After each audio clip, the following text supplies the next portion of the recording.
I'm Judge Andrew Napolitano, and the verdict is coming on newly released documents that prove that former Treasury Secretary Hank Paulson forced bank CEOs to accept TARP funds last fall. Here's the question.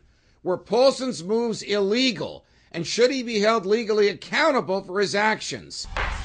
Here are the facts. We now know that the confidential information that I reported receiving from a bank CEO of one of the 15 largest bank holding companies in the country has been corroborated by Secretary Paulson's own notes of his meetings with those CEOs. The notes were released earlier this week in response to a Freedom of Information Act request filed by a conservative advocacy group.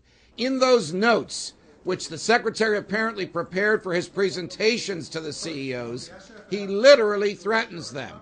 He says that, quote, "You will be exposed as not cooperating in the government resolution of the liquidity crisis, and you will hear from, quote, your regulator about this if you decline TARP funds." This is evidence of criminal extortion, which is the threat to perform a lawful act for an unlawful purpose, like getting someone to change their mind. And this is from the highest levels of the Bush administration. Interestingly, present when the threats were made were Sheila Blair, then and current FDIC chair, and the then president of the New York Federal Reserve Bank, Timothy Geithner, who of course is now Secretary of the Treasury. Here's what I think. The government can no more threaten someone than you or I could. Does the government have the right to audit a bank? Yes, it does.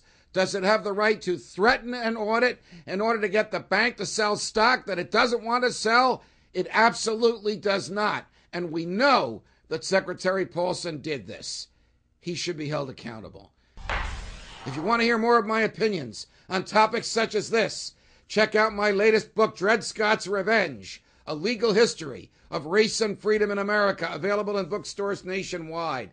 You can also tune into my nationally syndicated radio show, Brian and the Judge, every weekday from 9 a.m. to noon Eastern, and to my online program, Freedom Watch, every Wednesday from 2 to 3 p.m. Eastern on FoxNews.com.